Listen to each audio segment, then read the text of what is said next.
Muy pero muy buenas noches, sean ustedes bienvenidos a Palabra de Leuco. Vivimos días con un nivel de politización, de debate, de discusión, de polémica interesante y vamos a tratar que algunos de esos grandes temas desfilen aquí, tanto en la opinión de quien les habla como con la participación de invitados muy importantes que tenemos hoy. Está la presidenta del PRO, Patricia Bullrich. Muchas gracias por venir, Gracias. Patricia. Está Claudia Rucci, ella también es senadora provincial, ¿no es cierto? Senadora provincial de Juntos por el Cambio. Gracias por estar aquí, Claudia. Y ya está llegando el diputado Omar Machi, el mendocino de Cambiemos. Enseguidita vamos a conversar de todos los temas de actualidad que han generado mayor polémica y debate. Pero déjeme que le cuente qué es lo que estoy pensando de este momento tan especial en la pelea del poder, ¿no? Yo digo que Cristina y Máximo hacen lo que quieren. Creo que son el poder real en la Argentina, o la realeza disfrazada de falso progresismo. En este cristinato con forma de monarquía absolutista, la reina y su príncipe heredero han logrado la rendición incondicional de Alberto Fernández. Esta tercera presidencia de Cristina, como dice Roberts, de este cuarto gobierno kirchnerista, se logró con la usurpación simbólica, por supuesto, de la Casa Rosada y la expropiación del sillón de Rivadavia. Pero Alberto le acaba de entregar a Cristina simbólicamente el bastón de mando. ¿Sabe cuándo? Fue en el preciso momento en el que resolvió arrodillarse ante las pretensiones de su majestad de designar a un jefe de los fiscales que le asegure la impunidad judicial. Esa es la única pieza que le falta del rompecabezas, que es su plan sistemático para quedarse con todo y para siempre. Elegir al jefe de los fiscales no es un capricho más de Cristina, es la forma más rápida y segura de garantizar que en poco tiempo se van a evaporar en el aire los 8 juicios orales que tiene en marcha. Ella necesita un talibán K, un soldado fanático de Cristina que no tenga problemas en incinerar su carrera en el altar de la impunidad y la venganza. Por eso, la batalla por designar al procurador no es una batalla más. Es la madre de todas las batallas. Hay otro tema clave, por supuesto, pero que lo van a resolver los militantes de justicia legítima que tienen puesta la camiseta de Cristina. Estoy hablando de los integrantes de la Cámara de Casación, que están a punto de producir un hecho de extrema gravedad institucional. ¿Por qué? Van a declarar inconstitucional la ley del arrepentido, es decir, los 31 testimonios de los arrepentidos en la causa de los cuadernos de las coimas, que es la más colosal corrupción de la historia democrática. Alberto Fernández ya les hizo un guiño este fin de semana. Dijo que la ley del arrepentido se utilizaba para perseguir a opositores, para comprar y para vender declaraciones. Un verdadero escándalo, irritante al máximo, que tal vez, ojo, pueda producir algún tipo de banderazo callejero. De todos modos, Alberto Fernández ha perdido en todos los combates con Cristina. Casi ni presentó resistencia. Siempre tiró la toalla en el primer round. Por eso su investidura ha sido tan erosionada y su poder reducido casi a cero. Ahora le voy a preguntar a mis invitados, porque ya está el diputado Omar Machi, el que estoy saludando. Buenas noches y gracias por venir, diputado. Se ha reducido su poder casi a cero. Y digo, este para mí es el principal problema institucional que tiene la Argentina y su seguridad jurídica. Hasta hace poco no se sabía quién mandaba. Ahora está clarísimo quién manda. Cristina y Máximo. Es preocupante, pero ya le planteé 3 temas y voy a buscar la opinión de mis invitados, a los que le agradezco su presencia. Primero, el tema Rafecas. Segundo, la ley del arrepentido. Y tercero, este poder tan erosionado que hoy tiene Alberto Fernández. Bueno, Patricia, arranco por el tema de Rafecas, ¿no? Yo digo más adelante, seguramente que a lo mejor Rafecas, si tiene un poquito de olfato político y dignidad, se dará cuenta que Cristina, aunque él acepte ser designado por una mayoría absoluta y no por 2/3, tal vez Cristina tampoco se decida a nombrarlo, y eso sería una gran humillación. Pero, ¿qué está pasando en todo esto? ¿Es tan trascendente el tema del jefe de todos los fiscales? Bueno, yo creo que lo que es trascendente es el conjunto de acciones que ha intentado, y te lo voy a decir en pasado, ha intentado Cristina Fernández de Kirchner para su propia impunidad. Yo creo que no está logrando la impunidad. Creo que ha logrado alguna cosita, pero que cuando uno mira el conjunto de acciones que intentaron llevar adelante, ninguna le fue totalmente favorable. No han podido sacar la ley de la justicia, el tema del procurador. La reforma de la justicia. La reforma de la justicia, el tema del procurador, han tenido que cambiar las mayorías, con lo cual creo que ahí hay una situación en la que Juntos por el Cambio puede tener un papel importante, porque ya se trabó con los 2/3. Bueno, ahora podemos tener un papel importante para que el procurador sea elegido en conjunto. Me parece que en el caso de los jueces, finalmente los jueces se van a quedar un determinado tiempo. Entonces, yo creo que el impulso de ellos es muy grande. El poder, evidentemente, son los poderes, porque no hay un poder, es como algo enclenque, que no tiene, no está claro, digamos. Cristina tiene poder, pero Alberto es el presidente. Entonces lo que está generando esto es un gran desorden, no hay gestión. Entonces yo sería un poco más optimista. Yo creo que, digamos, el pueblo argentino y nosotros nos sentimos, por supuesto, como oposición parte, y creo que también el periodismo, no ha permitido que el avance sea un avance arrollador a Venezuela. O sea, usted dice que han intentado muy fuerte, pero los resultados han sido muy abajo de lo que... Intentaron Vicentín, no pudieron. Intentaron la toma de tierras, no pudieron. Intentaron la estancia de Echeverre, no pudieron. Intentaron... Sí, la liberación de los presos la tuvieron que frenar también. La tuvieron que frenar. El sur, la ley de la justicia, el procurador. Entonces, yo diría... Hay una ciudadanía activa, hay una oposición activa, hay recursos para que la Argentina y para que Cristina no avance. Y además, Cristina está perdiendo popularidad y mística, porque hace tiempo, yo nunca creí en esa mística, porque cuando la mística es talibán, no es mística, es obsesión, fanatismo. Pero yo veo hoy, el otro día, cuando uno veía enfrente del Congreso el acto de la militancia, eran 20.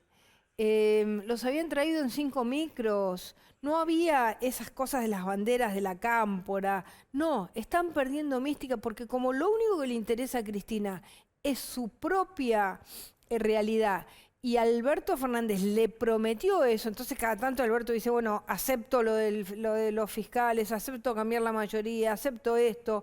Y además, Alberto Fernández es un presidente que tiene un enorme desorden en su gestión. Yo lo que digo es, no han avanzado tanto, y creo que el pueblo, esta fuerza popular republicana, la oposición, le estábamos poniendo mucho freno.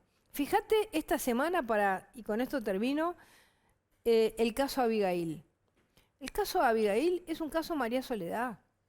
Es un caso que puede derrumbar un poder feudal.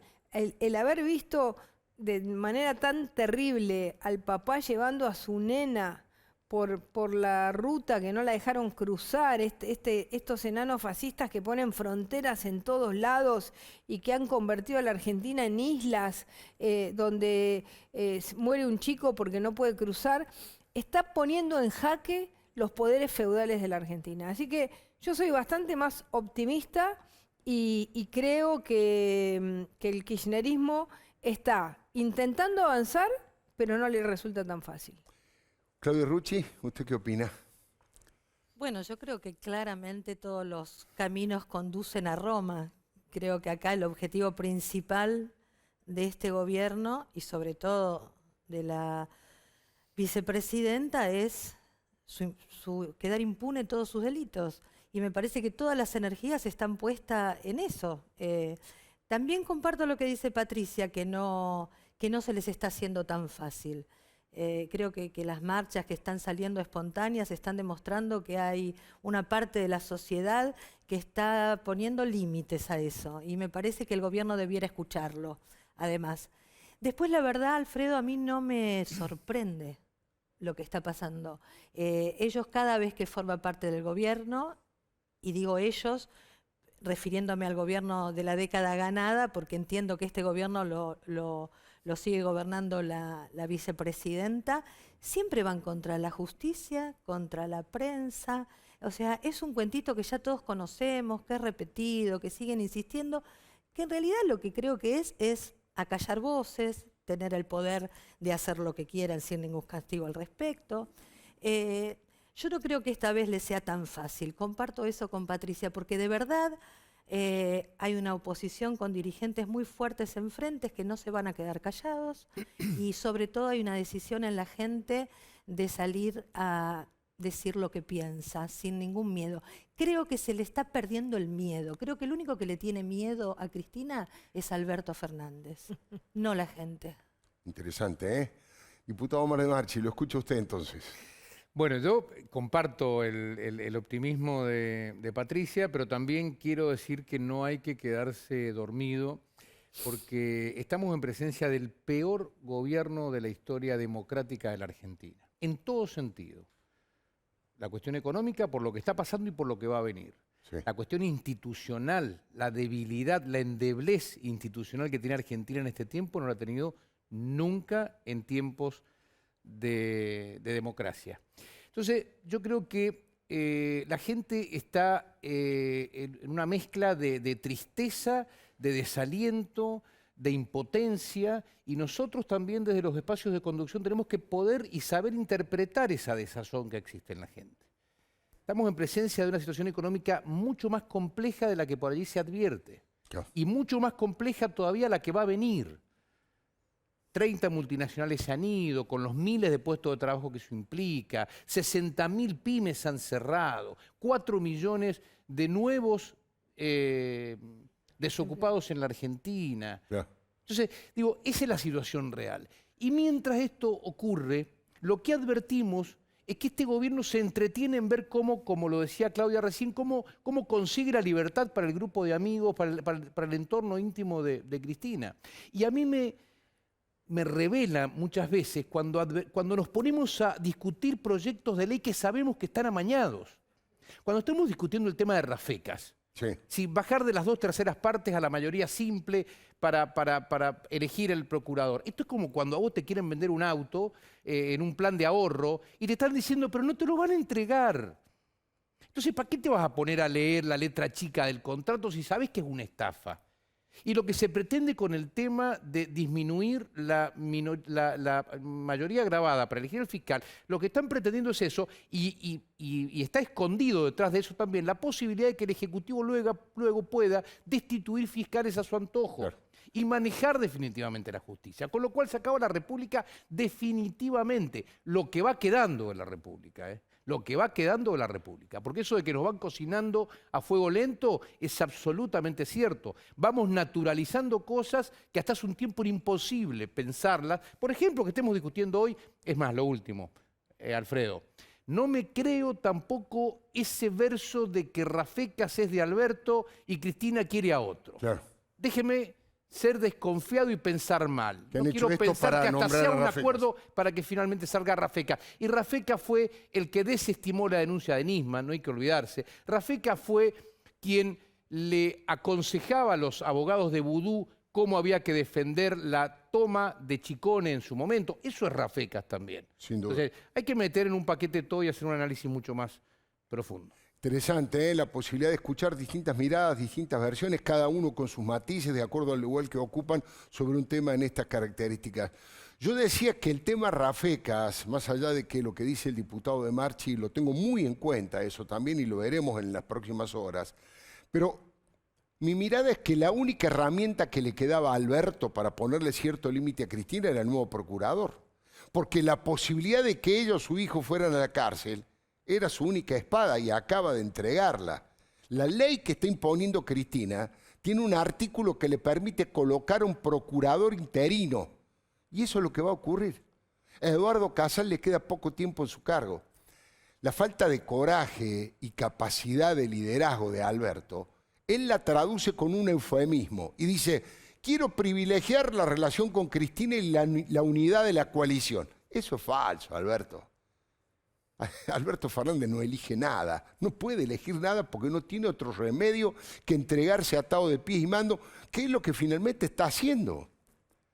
Ya le comenté por eso que el intelectual independiente Pepe Num definió a Cristina como la presidenta de facto. Y Jorge Lanata anoche en este canal ratificó que Alberto es el secretario de Cristina y no le ve pasta de presidente, porque ella le esmeriló el poco poder que tenía. Además, Lanata dice Cristina es infran. Y él dijo en su momento, ya sabe que para Lanata infran es Stroessner, el histórico dictador paraguayo que gobernó 35 años. Así lo decía Jorge Lanata. Es un momento raro del gobierno. Vos tenés un presidente con poco poder y el poco que tiene lo esmerila la mina que lo nombró. Vos en mayo nos dijiste que, te preguntamos esa relación. Sí. Vos dijiste, Alberto es el secretario de Cristina. Sí, lo sigo pensando. Sí, ¿seguís pensando en lo mismo? A mí me da lástima decir esto, porque a mí me gustaría tener un presidente que fuera un presidente, pero yo no lo veo a Alberto con pasta de presidente. Realmente no. Me parece que Alberto es un muy buen operador, es un muy buen jefe de gabinete, pero no da para ser presidente. Realmente no me parece un líder. Yo estoy hablando de líderes, no de caudillos. Son dos cosas distintas. Son dos cosas distintas. Una es Infran y otra es Kennedy. ¿Cristina qué es? Cristina es una líder, sí, claro, sí lo es. ¿Pero es Infran o es Kennedy? No, es Infran, obviamente. Bueno, es infran. A esta altura es patético que Alberto quiera convencer a estas horas a Daniel Rafecas para que acepte las condiciones de la nueva ley que está cocinando Cristina. Yo creo que Alberto no termina de entender la capacidad de daño que tiene ella. Aunque Rafecas acepte las reglas del juego de Cristina, tampoco le van a aprobar el pliego. Ella no quiere a Rafecas, ni olvido ni perdón, y Rafecas no va a pasar. A lo sumo, creo yo, si tiene algo de dignidad y olfato político, pronto va a declinar su candidatura y hará mutis por el foro. Tal vez sea Rafecas sí sepa que Cristina no para hasta la humillación del enemigo. Hasta la humillación del enemigo. Salvo lo que aportó el diputado Omar de Marchi, que la jugada sea a tres bandas y realmente han hecho todo esto para que finalmente vaya Rafecas, que era la intención original. Vamos a verlo. Ahora, si finalmente Rafecas se va a su casa, eso va a generar una profunda derrota política de Alberto, el presidente de la Nación, el presidente encargado, de Rafecas y de algunos opositores, de esto vamos a hablar, como la doctora Elisa Carrió o Guillermo Montenegro, que han cometido el error de dejarse envolver por la feroz interna del peronismo. De eso vamos a hablar en un ratito. No, mejor vamos a hablar ahora. Tema delicado, tema polémico dentro del propio Juntos por el Cambio. Esa es mi mirada, pero por supuesto que escucho la de todos y no digo que esto sea la gran verdad. Es mi verdad. Me parece que históricamente el peronismo siempre ha envuelto a la oposición con su propia interna y que Juntos por el Cambio podría haber esperado que resolvieran el entuerto. No creo que es el caso de Elisa Carrió. Yo creo que a Carrió si algo no le envuelve es la jugada de Cristina o de Alberto. Creo que Elisa Carrió en ese sentido siempre ha sido una persona que ha tenido una mirada estratégica. Eso no implica que no haya un debate y nosotros tenemos un compromiso. El compromiso es que la decisión es de todos juntos. Claro, que Juntos por el Cambio va a votar todos. Vamos a votar todos juntos. Así que me parece que, a ver, ahí mismo en este editorial hay algo dicho que es muy importante. Si una de las partes del poder le inflige a la otra parte, y sobre todo si Cristina Fernández de Kirchner le inflige al presidente Alberto Fernández una derrota política estratégica, con todo lo que dijo Omar de la situación económica, de la crisis en la que estamos, si eso además se le diluye total y absolutamente su gobierno, entramos en una situación muy compleja. Nosotros como oposición queremos que se cumpla el término de las elecciones parlamentarias, queremos que se cumpla el término del gobierno, queremos que no haya atropellos institucionales entre ellos mismos Claro. que terminen en una situación de implosión del poder. Que se hagan cargo todas las partes. La parte de Massa, la parte de Alberto Fernández, la parte de Cristina Fernández de Kirchner, que se hagan cargo. Sin duda que nosotros no nos tenemos que meter ahí y nosotros no podemos resolver el problema de un poder que nació con una malformación de origen. Entonces, no hay manera de arreglar ese poder si no lo arreglan ellos y nosotros no nos podemos meter a arreglar eso porque vamos a terminar destruyendo la expectativa de alternancia que tiene la Argentina. Eso no lo podemos hacer. Ahora, finalmente lo que digo es, si Cristina Fernández de Kirchner le inflige una derrota política muy fuerte a Alberto Fernández, puede suceder esa implosión que sería enormemente peligroso para la Argentina. Por eso yo decía enorme gravedad institucional. Enorme gravedad institucional. Senadora Rucci, ¿usted qué opina sobre el tema Rafecas, involucrarse, no? ¿Qué posición debería tener Juntos por el Cambio? Yo creo que toda expresión que se junte, expresión política que se junte con el cristinismo termina siendo cristinismo. Y esto es lo que está sucediendo. A mí me parece una locura que con lo que estamos viviendo los argentinos, hoy estemos hablando de esto. Claro. Estemos hablando que hay que modificar los 2/3 del Senado para darle el gusto a esta señora a que no se juzgue todas las acciones de delito que ha cometido. Claro. Entonces me parece que nosotros tenemos que estar muy fuertes y muy atentos como oposición y no meternos en su interna. Claro. No meternos en su interna, a ver cómo salen parados de esto. No creo que les vaya a ser fácil, de verdad no creo que les vaya a ser fácil. Pero lo más terrible, Alfredo, me parece, es que nosotros, con la realidad que está viviendo los argentinos, con un año de pandemia, con la pobreza, con los chicos sin educación, la prioridad del gobierno sea modificar la justicia y ver qué pasa con el procurador.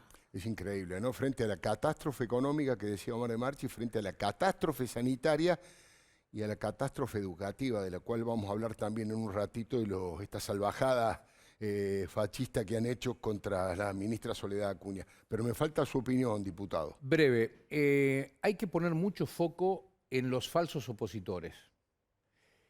Porque uno puede equivocarse en elegir un presidente, puede equivocarse en elegir un legislador, que al cabo de un tiempo terminan su mandato y se van a su casa. Sí. Pero si nosotros permitimos que nos colonicen la justicia, estamos perdiendo a la República por 20 años.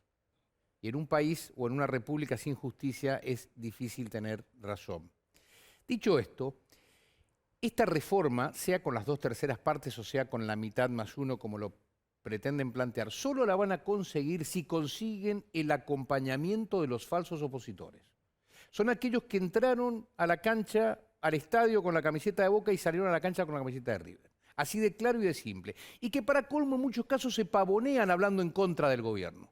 Pero que a la hora de votar van y son un apéndice directo y funcional del gobierno. Nombre y apellido. Sí. Labaña salió ayer a decir, o antes de ayer, a criticar ferozmente el impuesto a las grandes fortunas o a la riqueza. Que no se consiguen inversiones a latigazos, dijo. Exacto, no se consigue. Bueno, de todos los diputados de Labaña en el Congreso, solo uno, la doctora Camaño, votó en contra. El resto votaron todos a favor.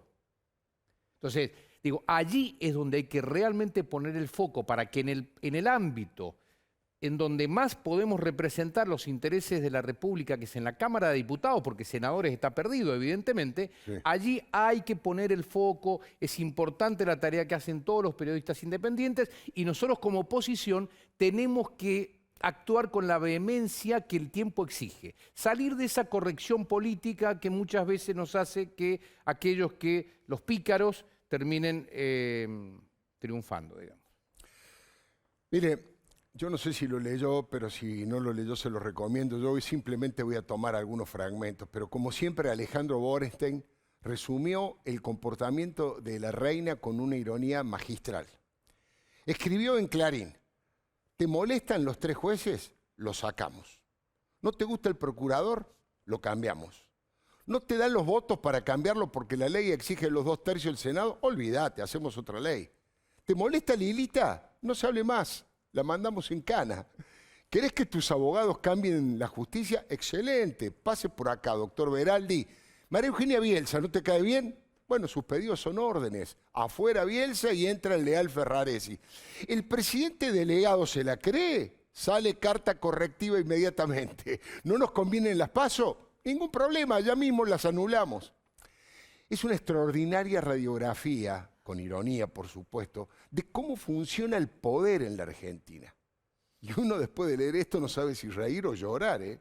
Sobre todo cuando explica los hechos que sostienen a la reina, porque dice Borenstein, tiene el amor incondicional de una buena parte de la sociedad. No hay bolsos de López, ni hoteles de la Patagonia, ni pisos en Puerto Madero, ni Lázaro, ni Cristóbal, ni memorándum con Irán, que provoque ningún desengaño amoroso. La lealtad y el amor por la reina es total. Y la sumisión ni hablar. No hay gobernador, intendente, diputado, senador o funcionario del gobierno que se niegue a reverenciarse. Lo que ella pide no se debate, ¿eh? Se obedece. Así funciona y hoy está más claro que nunca. Por eso jamás habrá fisuras, dice Borenstein, entre la vicepresidenta y el presidente, porque en realidad son la reina y el primer ministro. Borenstein, el exitoso arquitecto porteño, fue al hueso, al ADN de este gobierno usurpado que produjo una catástrofe, como le decía recién, económica, sanitaria y educativa. Y en otro fragmento dice, por la misma razón, jamás Cristina rendirá cuentas, ni dará explicaciones a la justicia. Ya se lo dijo en la cara a los jueces y todo lo vimos el lunes 2 de diciembre del 2019. A mí me absolvió la historia. Eso se llama inmunidad divina y absoluta.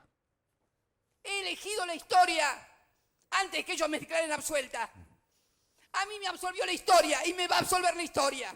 Y a ustedes seguramente los va a condenar la historia. Nada más y muchas gracias. Sí, yo le he preguntado, pero me parece que tal vez no escuchó por los aplausos que había. Preguntas tienen que contestar ustedes, no yo. Gracias.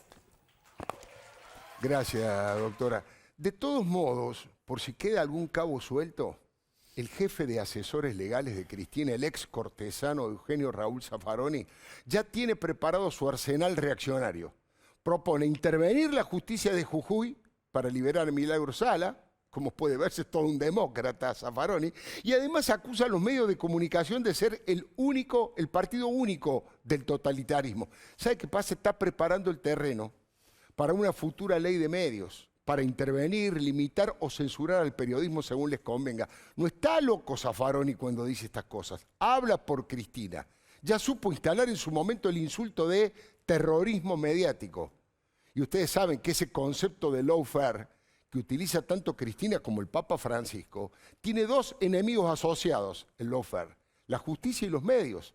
Los misiles los prepara Zaffaroni, que a mi humilde criterio es el abogado que más daño le causó a la justicia argentina, porque generó el falso garantismo que protege a los delincuentes y castiga a las víctimas. Esto decía Zaffaroni en otro medio. Creo que mínimamente lo que corresponde constitucionalmente en el caso de Jujuy, y lo dije varias veces, me ratifico en eso, es la intervención federal, por lo menos al Poder Judicial de la provincia. El poder de los medios está intacto y la estructura judicial en la cual se produjeron esos escándalos con espías y todas esas cosas raras, y funcionarios, y jueces, y fiscales, esas asociaciones ilícitas siguen vigentes. Mire, la más profunda editorial del heredero de Tato también le sacó la ficha al heredero de Cristina.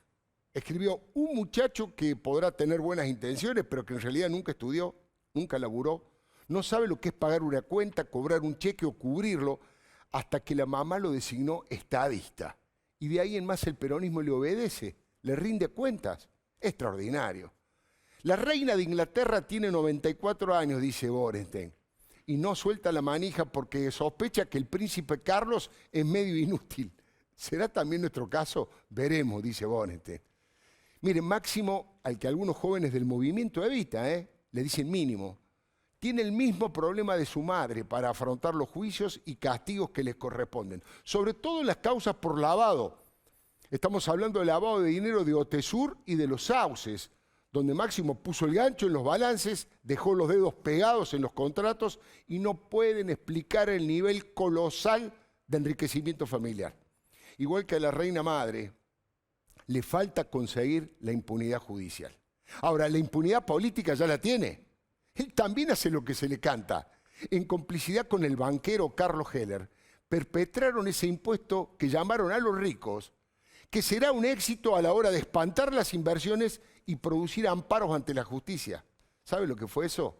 Un fulbito para la tribuna del relato más ultra K, porque están apichonados con sus malabarismos verbales para tratar de explicar que el ajuste brutal no es un ajuste, que es apenas un cambio de prioridades. La verdad, las consecuencias más irresponsables son la siembra y el fogoneo de un odio de clases y un resentimiento peligroso para la convivencia pacífica. Y para muestra, basta un botón. Estamos en el Congreso para que los hijos de mil putas, los ricos, paguen algo de todos los que nos hacen bullear, de todos los que nos sacan. Esos hijos de remil puta. Aguante Cristina, aguante Evita y aguante Perón y Néstor y la concha de su madre, loco. Bueno, sobre esto me quiero detener. ¿Esto es peronismo? Hay que pedirle que nos devuelva los 14 toneladas de piedras a ese señor. Que devuelva las toneladas de piedra. Que nos devuelva las toneladas de piedras, que nos devuelvan esas marchas donde estuvo defendiendo cosas que ahora... ¿Qué está ahí? ¿Qué le quiere sacar? Porque si le están sacando a los jubilados, ¿por qué no dice eso en vez de decir esto que está diciendo? Claudia, ¿qué querías decir? Que me causó gracia, ¿no? Porque decía, viva Perón, y viva Néstor, y viva Cristina, y viva el Che Guevara, da todo igual. En realidad, ¿cuándo Perón habló de lucha de clases, no? Claro. ¿Cuándo el peronismo habló de la lucha de clases? Nunca. Eran otros los que hablaban de lucha de clases. Y me parece que esa es una gran confusión que estamos viviendo en este momento. Los que están gobernando de verdad no son los peronistas, digamos. Y los peronistas, lo peor, aquellos peronistas que forman parte de este gobierno se callan la boca, no hablan, tienen miedo. Es interesantísimo. Enseguida vamos a hablar de este tema, de esta glorificación de los 70, esta romantización de la guerrilla, de los conceptos. Vamos a hablar de eso con todos, por supuesto. Bueno, Claudia Rucci en especial, porque le ha padecido en carne propia, en su propia familia, con el asesinato de su padre, ¿no es cierto? Omar de Marchi, si querés decir algo breve sobre digo porque este personaje no es uno solo. Han ido generando e instalando, de hecho, la destrucción de los silobolsas. Hay una cantidad de elementos que demuestra ese crecimiento, ese fogoneo del odio, que bueno, me parece que no conduce a nada y que es absolutamente extemporáneo, jurásico, superado prácticamente en todas partes del mundo, salvo en los enclaves delirantes tipo Venezuela o Nicaragua o Cuba, ¿no? El impuesto a la riqueza en realidad debió llamarse impuesto para seguir manteniendo a los vivos de siempre. Ese era el verdadero título, porque lo enmascaran como impuesto a la riqueza para pagar ¿qué? Y dice la ley, 20% para los jóvenes, para el programa, las becas Progresar, sí. 20% para los barrios populares, 20% para... Todas cosas buenas. Ahora, la pregunta es, el presupuesto ya tiene recursos, o sea, los presupuestos calculados en los recursos calculados en el presupuesto están. Los utilizan para otras cosas. Como le falta, terminan siempre llegando al lugar común de seguir cargando con impuestos. Ese mismo día, mirá Alfredo, ese mismo día, 16 de noviembre, el día previo a la aprobación se publicaba en Boletín Oficial: créase la unidad de transversalización de perspectiva de género en el ámbito del Ministerio de Agricultura, Ganadería y Pesca de la Nación, resolución 228. Esto no es defensa de género. Defensa de género es haber bancado en su momento, por ejemplo, a la doctora Lázaro para haber ocupado un lugar que rindió primera en la Cámara Electoral Nacional y no haber llevado a un pícaro de Tucumán, un abogado apoderado del PJ. Ahí es donde se defiende al género. Acá lo que se hace es buscar lugares para los pícaros, para los militantes, para los vivos, que se pagan a través de esos impuestos que se siguen generando. Entonces digo, el Estado gasta mal, el Estado gasta mucho Y para colmo va en sentido contrario del que tendríamos que ir, que es generar el contexto para que haya inversión y haya empleo. Pero tengo dos ejemplos más todavía de esto, porque quiero hablar de la ley del fuego y quiero hablar de este plan privilegiado que le han dado a Máximo, ¿no es cierto? También es el responsable de esta locura infantil de la llamada ley del fuego, que ya tiene media sanción, ¿eh? Prohíbe vender por 30 o 60 años, según los casos, los terrenos incendiados. Sostengo que se castiga 3 veces a los ciudadanos decentes. Primero, con la ausencia del Estado, que no evitó el incendio. Segundo, con el daño del fuego, propiamente dicho, que destruye todo. Y tercero, castigan a la víctima, porque esa ideologitis de Máximo por supuesto, dice que los propietarios son los que incendian a propósito los terrenos para dejarlos listos para emprendimientos inmobiliarios. Mire, por supuesto que no niego que haya algún delincuente que haga eso, pero es el Estado el que tiene que investigar y llevar a la justicia al responsable. Pero castigar al que se le incendió el campo por una sequía extrema, por un cigarrillo o por el sabotaje de algún kirchnerista fanático que además destruyó Silo Bolsas, eso es un verdadero mamarracho. Y Máximo lo hizo. Y lo votaron todos con verticalismo y sumisión. También van a ser judicializados estos casos. Y como si esto fuera poco, este cheque en blanco para hacer cualquier cosa, Máximo acaba de ser premiado por la AFIP con un plan de 96 cuotas que ya quisieran las miles de pymes que están quebradas. Un muchachote que tiene un patrimonio millonario y que podría vender un departamento en Puerto Madero o alguna propiedad para pagar lo que le debe por impuestos al Estado, es decir, a todos nosotros. Recibe el privilegio de un plan de facilidades que va a terminar de pagar en 8 años y en pesos. ¿Se da cuenta cómo provocan al ciudadano que cumple la ley y paga religiosamente? El Estado le regala 4 millones a un millonario que después se hace el Che Guevara e inventa un impuesto para los millonarios que él tampoco quiere pagar, con la excusa de que la justicia, que todavía no lo condenó, dicha sea de paso, la justicia le tiene embargados los bienes. Mire, Argentina es una república, por suerte, que estos muchachos quieren convertir en un régimen autoritario como en Santa Cruz o en Venezuela. Por suerte, como decía recién Patricia Bullrich, hay legisladores, hay diputados, hay gente de la oposición y ciudadanos comunes que salen al cruce y llaman a las cosas por su nombre. Si quisieran ser verdaderamente solidarios, estaríamos discutiendo cómo paga ganancias el Poder Judicial. Estaríamos aprobando la extinción de dominio para que la plata de la corrupción volviera al Estado. Si quisiéramos ser solidarios, estaríamos debatiendo que todo el sector público se ajustara con la misma fórmula que le quieren imponer a los jubilados. Ahí sí que no habría dudas que la fórmula iba a incluir la inflación. A ver si todos iban a votarse una fórmula con la que van a perder mes a mes como quieren hacer perder a todos los jubilados en la Argentina. Es más, si usáramos la misma fórmula y nos ajustáramos por la recaudación tributaria, le aseguro que el sector público sería el primero que trabajaría para que al sector privado le vaya bien, porque así recaudaría más y evitaría la evasión. Es tan simple, presidente, esta propuesta como alinear los objetivos para que ser solidario no sea con la ajena, para que sea con la propia. Esta fiesta del relato nos va a salir muy cara, pero ¿sabe qué? No está lejos el momento en que la sociedad argentina le va a decir basta al Estado predador y nos va a obligar a trabajar en serio para promover inversiones, para generar empleo, que es el único camino posible para la verdadera justicia social. ¿Cuántas cosas se pueden decir en 1 minuto 20 segundos? Eso duró 1 minuto 20 segundos. Cierro este comentario diciendo que el nacionalpopulismo cleptocrático es una enfermedad terminal para un país que quiere progresar, con mérito y con igualdad de oportunidades. Pero las ridiculeces con formato ideológico nos llevan al papelón y a la vergüenza. Si son peronistas sabrán que el propio Juan Domingo Perón dijo, de todo se vuelve menos del ridículo.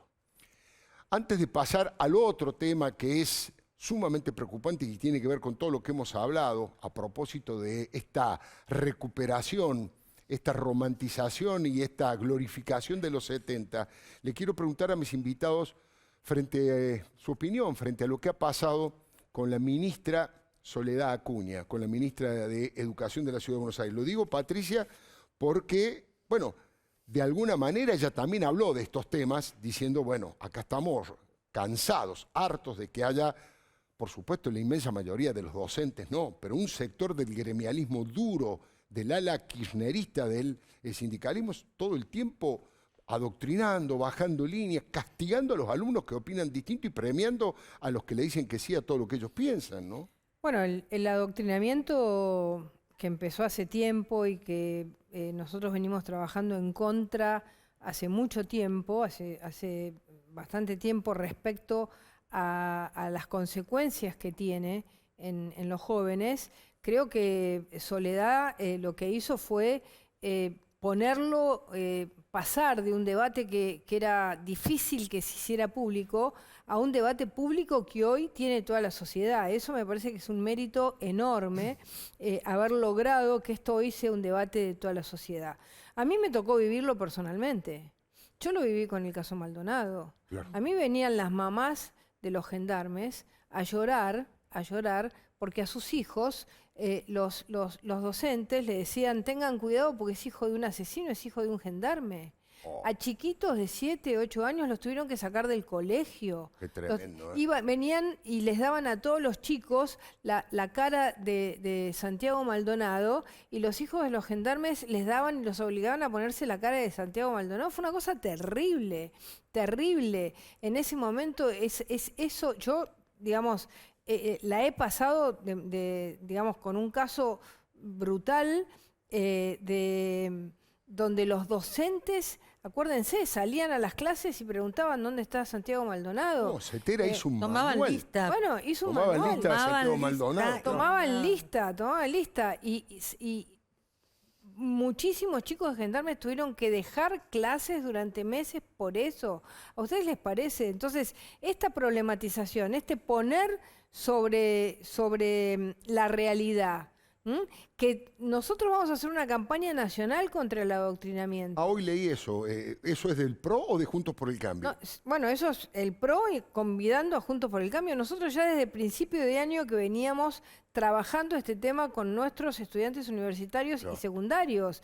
Esto empezó cuando yo fui a principio de año, antes de la pandemia, a Río Cuarto, que ahora tenemos elecciones el domingo que viene, tenemos elecciones, esperemos que nuestro candidato Gabriel Abrile gane y estamos ahí peleando la segunda ciudad de Córdoba. Pasa el aviso, Patricia. Claro, bueno, paso el aviso, un minuto. Le pido a todos los riocuartenses que lo voten. Y bueno, vos sos cordobés, así que sabés la importancia que tiene Córdoba para nosotros. No, Río Cuarto es clave. Río Cuarto es clave. Cuando yo fui para Río Cuarto, pasé por un pueblito que también tiene elecciones el domingo, 29, y una chica de la Facultad de Ciencias Políticas de la Universidad Nacional de Córdoba, ¿no? La docta, me dijo, yo el otro día en una clase dije que yo tengo que viajar porque mi papá vive en el pueblo, que no me acuerdo el nombre, muy cerquita de Río Cuarto, un pueblo chiquito. Me dice, y dije que mi papá trabaja en el campo, y el profesor me dijo, tu padre es de esos que hicieron la 125, de esos traidores a la patria.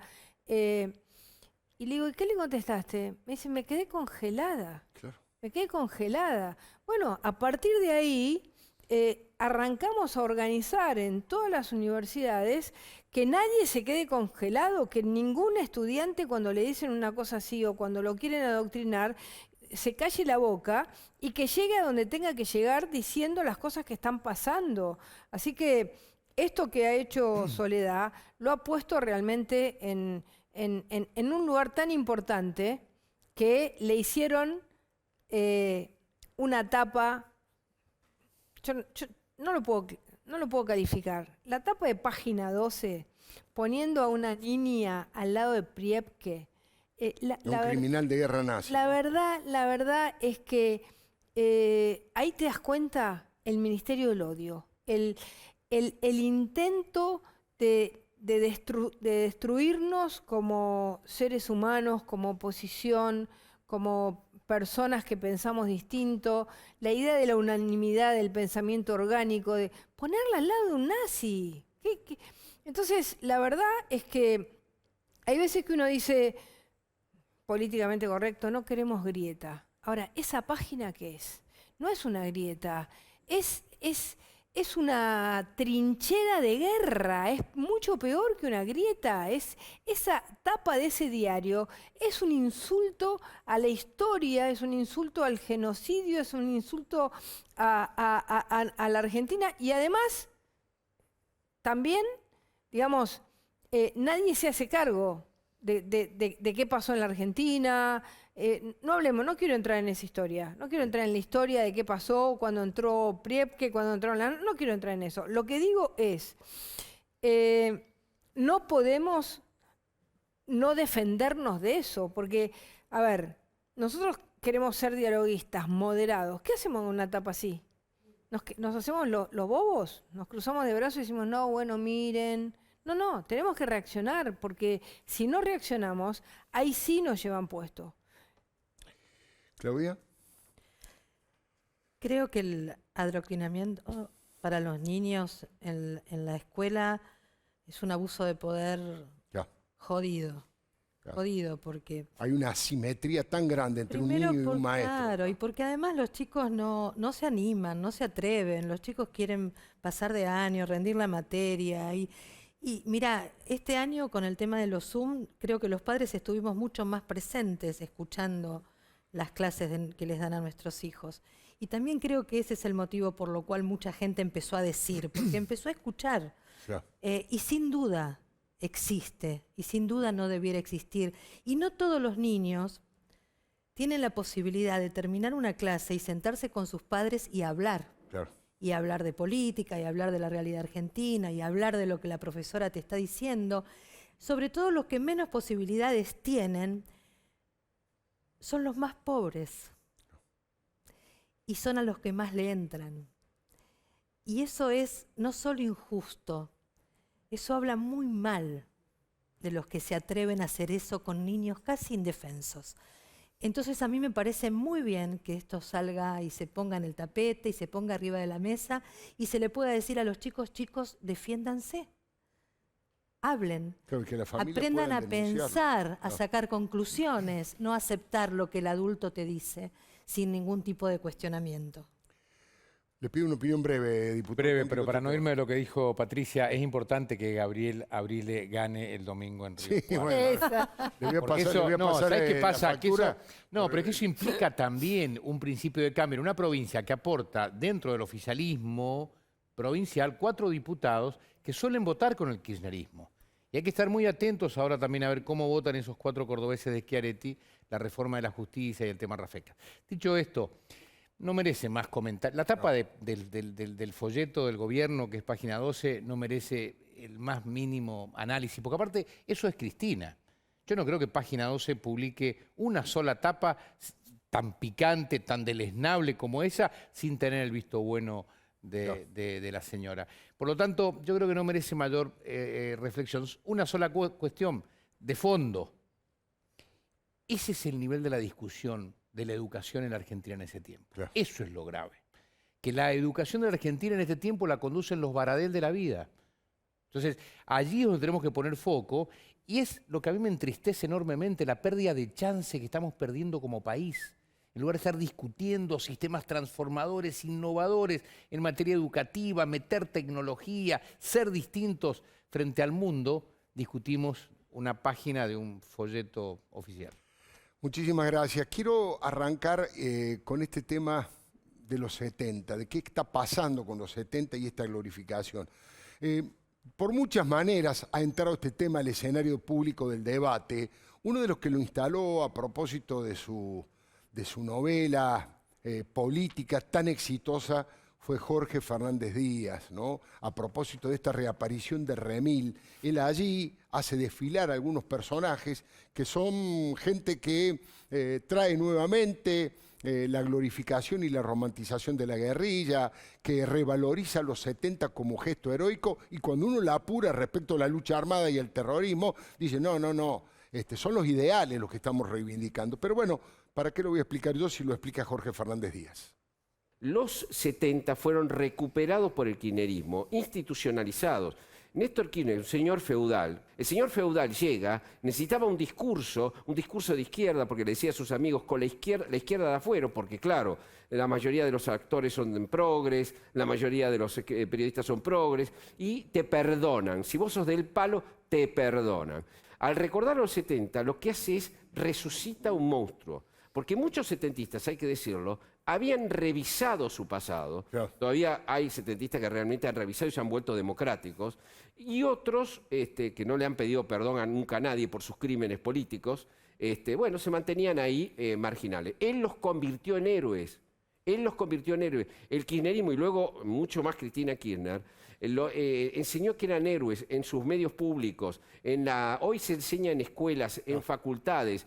Ese clima de los 70, hay un neosetentismo. Y entonces dicen, no estamos con las armas, pero estamos con los ideales. Pero los ideales eran totalitarios, muchachos. Bueno, habla de los ideales de, la dictadura popular, en el caso del peronismo, o del montonerismo, o la dictadura del proletariado, en el caso de los sectores más del marxismo y de la izquierda.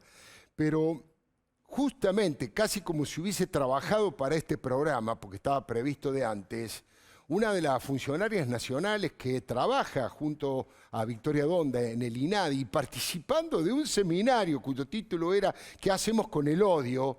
Fíjense de qué manera aportaba su mirada de la vida con 2 afiches de Montoneros allí mientras hablaba.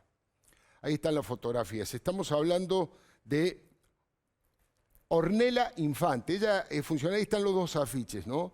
El del descamisado, la histórica revista de Montoneros, y también de la figura de Evita Montonera con la estrella federal histórica de este grupo. Hernán Lombardi rápidamente publicó otra foto y además su opinión respecto de este tema en un tuit. Bueno, ahí está reclamando la renuncia, y ahí está, muestra la foto de Ornella Infante junto a Victoria Donda, y le está pidiendo directamente por esta reivindicación, que han dicho desde el INADI y Victoria Donda que ellos no tienen injerencia y no se pueden meter en la decoración que cada uno tiene en su casa, que cada uno en su casa es un tema individual, que cada uno decore como quiere.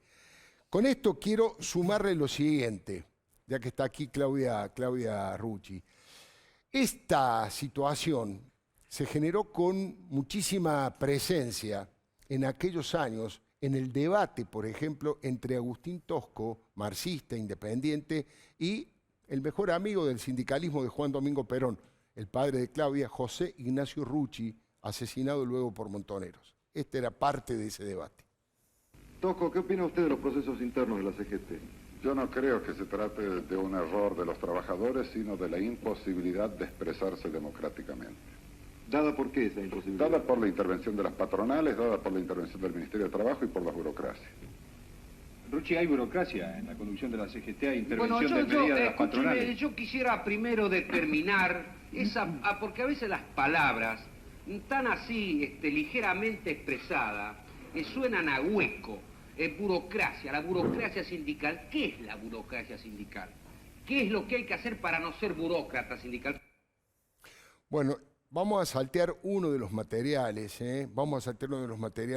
y quiero poner el material número 4, que es cuando Máximo Kirchner, para ningunear a José Ignacio Rucci, cita a Agustín Tosco en la Cámara de Diputados. Es una frase muy vieja de junio del 75 de Agustín Tosco, que decía: nuestra experiencia nos ha enseñado que sobre todas las cosas debemos ser pacientes, perseverantes y decididos. A veces pasan meses sin que nada aparente suceda, pero si se trabaja con el ejercicio de estas 3 cualidades, la tarea siempre ha de fructificar en una semana, en un mes, en un año. Bueno, ahí está un tuit en el cual la senadora Claudia Rucci le contesta y hace una referencia al tema. ¿Por qué no nos cuenta por qué hizo eso y qué sintió cuando pasó eso, Claudia? Sí, porque es interesante saber, a lo mejor la gente no lo tiene presente, que eso fue el día que homenajeaban a José Ignacio Rucci. El día del militante, el regreso de Perón. No, el día de los años de su asesinato. Exactamente. Entonces, tipo 3:30 de la mañana, él pide la palabra y dice, yo voy a homenajear a Tosco. La verdad, digo, está bien, ¿no? Yo la verdad que respeto mucho a Tosco, como respeto a la izquierda, cada uno puede pensar como quiera. Lo que en todo caso uno no tiene que hacer es robarle la marca al otro. Digo, si sos Tosco, si sos eso, si querés representar eso, primero trata de vivir como Tosco. Claro. Trata de ser austero en tus actos cotidianos. Claro. Después me pareció una chicana, Alfredo, absurda, tonta, con vuelo corto. Y una provocación. Y una provocación, exactamente. Que no haga referencia al asesinato de Rucci porque no quiere, porque... No, porque en realidad son profundamente antiperonistas. No. El día que entendamos esto, Cristina, Máximo, la chica que tiene atrás puesta la foto de Montonero, son profundamente antiperonistas. Ese es el problema, creo yo. Y no se animan a decirlo, porque si lo dijeran, se convierten en un espacio de 20 puntos, no ganan una elección nunca más en la vida. Entonces prefieren lo que en los 70 se decía entrismo, claro. Lo están haciendo ahora de otra manera, solo que ahora el peronismo se los entregó en bandeja. Has dicho esa frase que es un juego de palabras muy interesante. En los 70 hacían entrismo en el peronismo y ahora el peronismo le entregó el peronismo a Cristina Fernández de Kirchner, ¿no? Absolutamente, y sin ningún pero. ¿Por si qué hay que pasa aplaudir a Venezuela, se aplaude a Venezuela. Claro. Si no hay que aplaudir a Venezuela, no se aplaude a Venezuela. Si hay que aplaudir la privatización de YPF, se aplaude. La estatización también se aplaude. Yo digo, yo a ellos no los juzgo, yo juzgo a los peronistas. Digo, ¿qué les pasó? Vamos a ver un video histórico, obviamente, el archivo de aquel momento tan terrible para la historia argentina. Dicen que el dolor que tenía Juan Domingo Perón cuando ocurrió esto fue realmente inconmensurable. Fíjese. Y podemos observar en el interior todavía algunos rastros de los disparos y el equipo transmisor que conectaba este automóvil con la central obrera todavía en funcionamiento. También van a pasar al lado mío, se encontraría todavía el cuerpo de José Ignacio Rucci en el interior de esta casa. Seguimos viendo una parte de la filmación. Matan a Rucci, dice, fíjese, la razón de aquella época, cuando todavía estaban allí haciendo todas las pericias del caso. Claudia, ha dicho también una frase que es: ellos, por la Cámpora, por Cristina, por Máximo, se sienten continuadores ideológicos de aquella época, se sienten como representantes de aquella época. Sí, de hecho lo reivindican, esto que hacen con la historia de lo que fue Montoneros en los años 70, ellos han levantado esa bandera, la han reivindicado de alguna manera, y ellos han borrado la historia del 73 al 76. Para ellos no existe, de eso no se habla, porque hablar de eso implicaría que lo que ellos se creen que es la continuidad histórica fueron los que mataron a Rucci, fueron los que atentaron contra el general Perón. Son profundamente antiperonistas, no les conviene decir eso. Y como el kirchnerismo es un gran relato, esta es la realidad, en realidad relato con los derechos humanos, relato con lo que se recauda, son grandes recaudadores, relato. Hay cosas de las cuales no pueden hablar porque se les cae el relato. Y entonces prefieren negarlas. Esa parte de la historia no sucedió, no pasó nada. Y yo creo que tenemos que hablar de todo tenemos que hablar los argentinos, empezar a hablar. Una parte del reportaje que le hicieron este fin de semana a la senadora Rucci, Patricia, ella cuenta una historia que yo no la conocía, perdón por mi ignorancia, que el único que se le acercó y le dio un abrazo fue Carlos Kunkel, y después ella trabajó con Carlos Kunkel y le pidió perdón. La abrazó y le pidió perdón. ¿Cómo juzgás aquel momento de la historia y hoy, que hay algunos sectores, por supuesto, que no es todo el peronismo, ni siquiera todo el kirchnerismo, es el ala más dura, más radicalizada, pero ¿a título de qué están reivindicando eso? Yo creo que la autocrítica más fuerte que debería de hacer todo el que reivindica a montoneros en el presente es el asesinato de Rucci. ¿Por qué creo eso? Porque fue el golpe al modelo de Perón, Claro. al modelo de Perón con el sindicalismo, a su columna vertebral. Y es tan verdad lo que dice Claudia respecto a la hipocresía, que esa columna vertebral que en ese momento había que asesinarla, en este momento es el sostén, es gran parte del sostén que utiliza el gobierno como uno de sus pilares.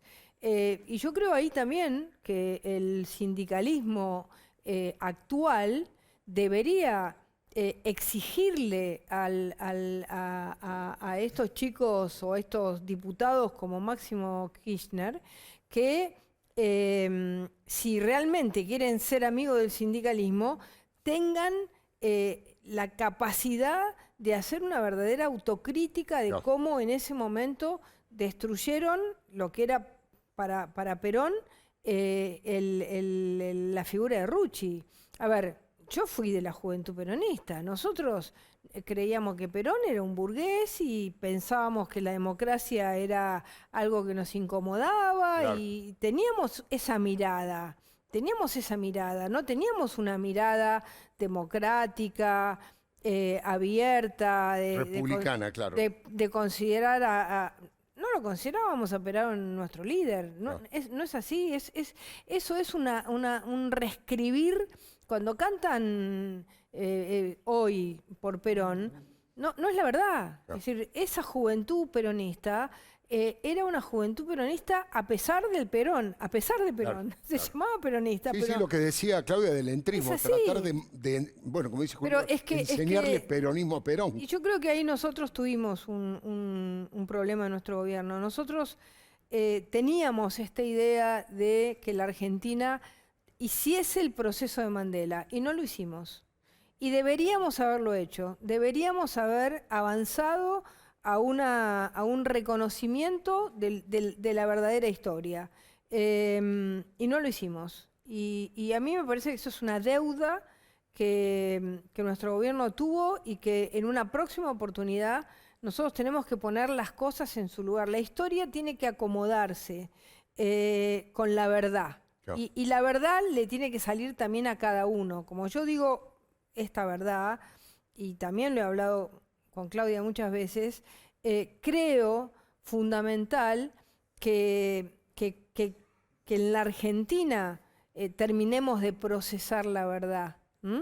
Eso no quita, digamos, lo que no se puede hacer es usar la culpa, acumular la culpa en uno, y todo lo demás queda absolutamente impune. Porque entonces eso tiene que ver algo con la impunidad del presente.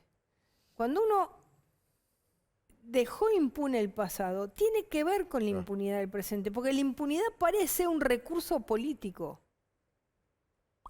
Interesantísimo. Adelante, doctor. Vamos a hacer un breve informe respecto de lo que pasa con Alperovich, porque se ha cumplido un año ya de la denuncia que hizo su sobrina, el senador Alperovich, la acusa de haberla violado, de violencia sexual, de violencia física, y quiero, por supuesto, escuchar luego la opinión que tienen nuestros invitados. Pero, ¿por qué no nos pones en tema qué fue lo que ocurrió y qué está pasando en estos momentos? Buenas noches, Alfredo. Verdaderamente fue una carta, la de la denunciante de Alperovich, que nos movilizó, ¿no? Fue estremecedora y sé que a vos también te impactó verdaderamente, porque se cumplió un año de la denuncia, ¿no?, de esta mujer sobrina de Alperovich que trabajaba junto a Alperovich y que lo denunció por violación, por abuso sexual, como se conoce en el Código Penal.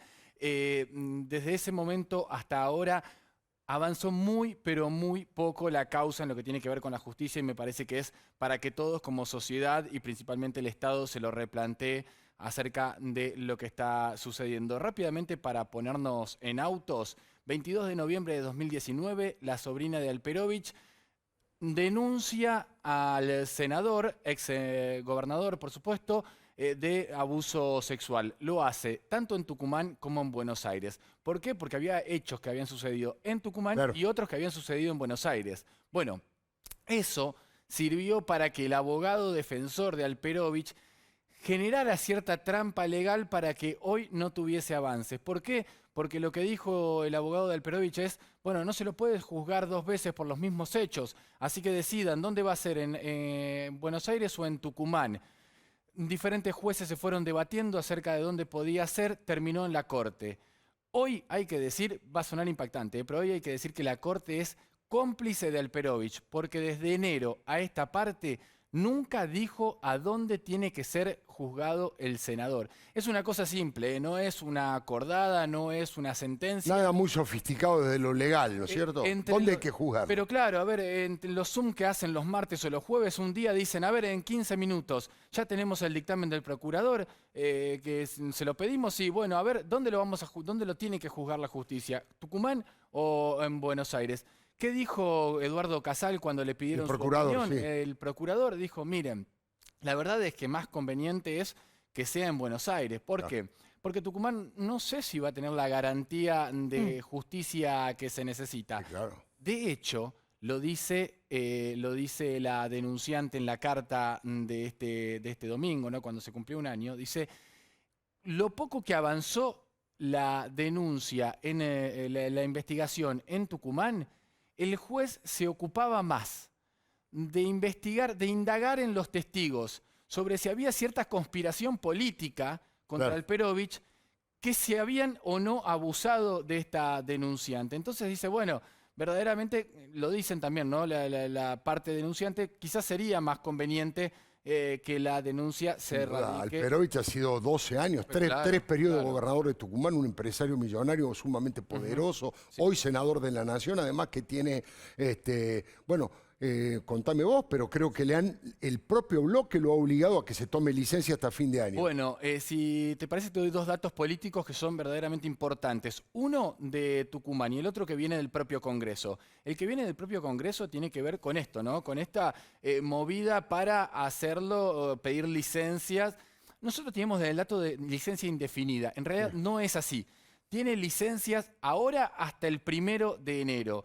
¿Y por qué es importante esto? Porque cada vez que se iba terminando la licencia, Alperovich intentaba volver a la Cámara de Senadores. La oposición y algunas legisladoras del Frente de Todos que saben que no pueden avalar eso, lo fueron frenando. Pero ojo que en cualquier momento, si dejamos de hablar del tema, aparece sentado otra vez Alperovich en su banca y nadie va a decir nada. Y el segundo dato rápido, Alfredo, viene de Tucumán y dice, ojo con que Alperovich, el año que viene Tucumán, elecciones 2021 legislativas, es una de las pocas provincias que renueva senadores, además. Ojo con que Alperovich no juegue con esto de renuncio o no renuncio para acomodar en sus filas a alguien cercano, por ejemplo a su esposa, Beatriz Rosqués. Que ya lo ha sido. Ya lo ha sido, acomodarla en la lista. Pero bueno, mirá la diferencia, ¿no? Mientras unos piden justicia por un caso de abuso sexual, otro está viendo, especulando acerca de lo que va a pasar con él y la política. Y es indignante que la Corte no se haya pronunciado todavía. Realmente no tiene perdón esa posibilidad. Le pido que me espere un minutito, hacemos una breve pausa y le quiero preguntar a Patricia Bullrich, a la senadora Claudia Rucci, al diputado Omar de Marchi, qué piensan de este caso de Alperovich y si realmente, ya con el tiempo que ha pasado, no están revictimizando a aquella que denunció la violación. Ya venimos.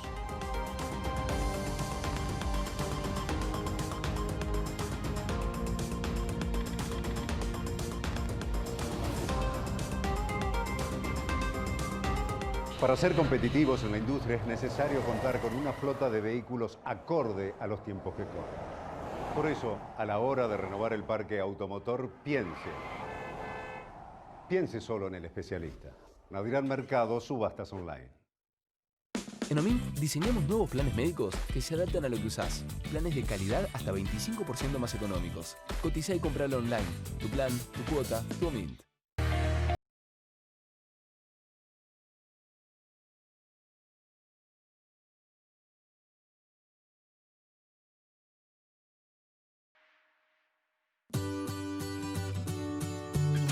Cachamay, un saludable momento.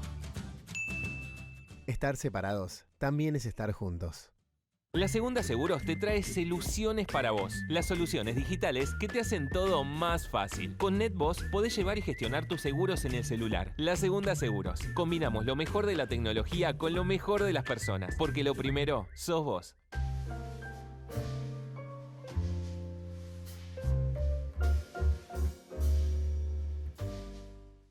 Para Victoria, Lucía y Mariela, mirar hacia adelante es saber que siempre pueden contar unas con otras. Por eso cuentan con Avalian. Porque tienen un plan para cada etapa de su vida. Avalian. Cuidarte para lo que viene. Biox. Desinfectante eficaz para la prevención del coronavirus. Biogénesis Bagó. En Prevención ART, cuidamos a los que trabajan, cuidando el recurso más importante que tiene una empresa, la gente. Prevención ART de Sancor Seguros, cuidando a tu gente, cuidando a tu empresa. Bueno, habíamos quedado en escuchar las reflexiones, lo que tienen para decir nuestros invitados respecto de esta denuncia que ya lleva un año y no ha avanzado nada, de una colaboradora y una sobrina del senador José Alperovi, denuncia por abuso sexual, por violación y violencia física y psicológica. Patricia, ¿qué te despierta esto como pensamiento, como reflexión? A mí me despierta la reflexión de la moral del amigo-enemigo, ¿no? Si la persona es amiga del poder que hoy gobierna la Argentina, sí, todo es posible, todo es permitido, puede abusar, puede violar, puede hacer lo que sea, que ninguno se va a animar a decir absolutamente nada en contra de esa persona. No salió ningún legislador, ¿no? Claro, no se juzga el hecho, no se juzga la conducta, claro, sino que lo que se juzga es si esa persona está en el campo de sus amigos, claro, o está en el campo de sus enemigos. Si es del palo o no. Claro. Si es del palo, se le perdona cualquier cosa, no se lo juzga, no se pide que se lo juzgue, sigue adelante, se puede hacer cualquier maniobra, con lo cual yo creo que no se puede analizar el hecho en sí, desde nuestro punto de vista, cualquiera, sea, si vos comparás Alperovich D'Artés, sí, decís, a D'Artés, digamos, no hubo una mujer en la Argentina que no lo condenó.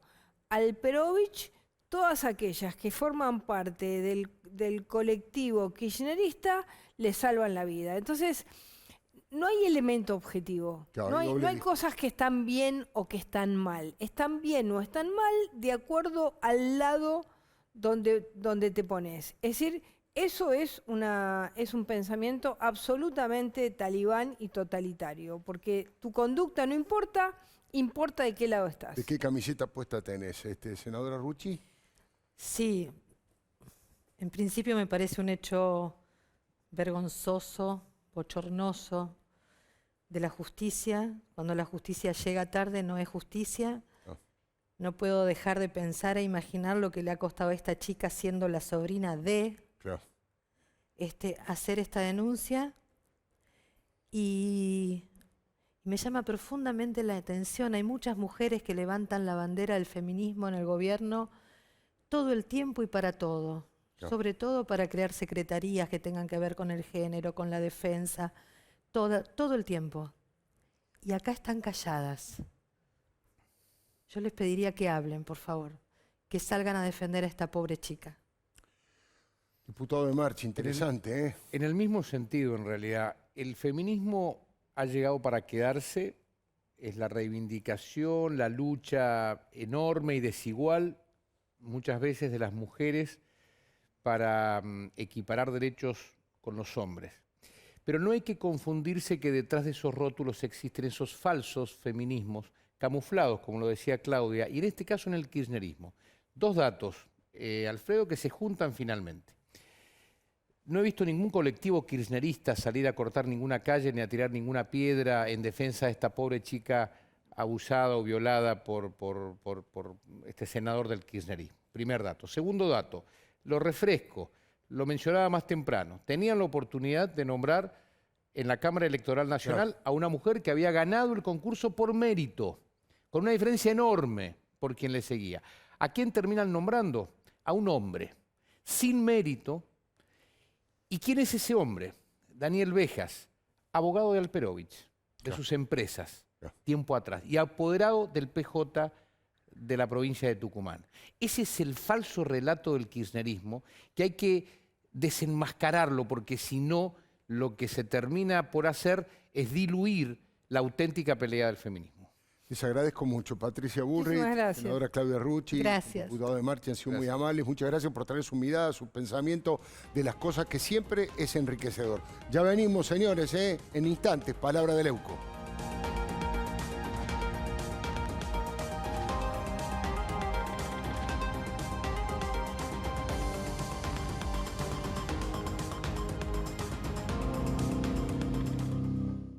Todos sabemos lo que representa para la logística de una empresa una flota moderna de vehículos.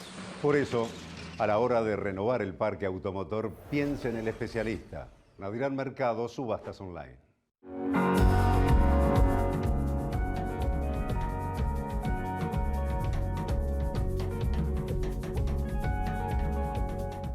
Si estuviste en contacto con un caso positivo de coronavirus, hacete el test.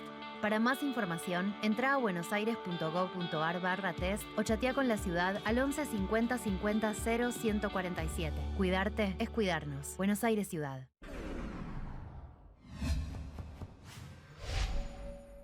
Entra a www.voyasalta.com.ar. Arma tu viaje y vení cuando quieras hasta abril del próximo año.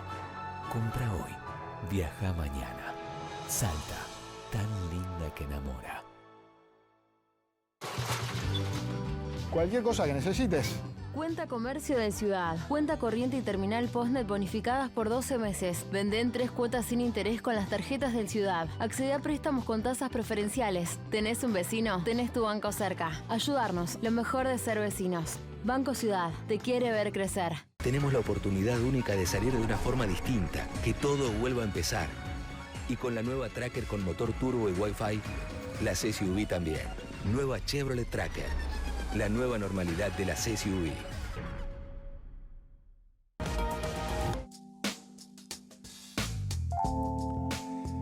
Bueno, por supuesto, el tema Rafecas, el tema de la impunidad, esto que parece que Alperovich lo están protegiendo, todo lo que hablamos, este regreso insólito de los 70 y de sus disvalores, todo eso ha producido y se ha integrado en este programa. Le quiero agradecer muchísimo el acompañamiento de siempre, y si quiere repasar algo de lo que ha pasado en esta hora y media aquí en TN, tenemos la posibilidad de ingresar a través de Google en ledoymipalabra.com, todo junto, ledoymipalabra.com, o también, por supuesto, eldiariodeleuco.com.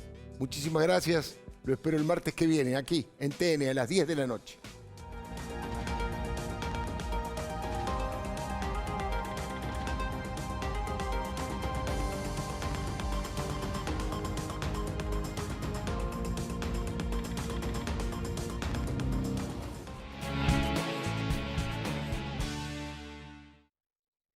Nos preparamos para la nueva temporada turística, porque Córdoba siempre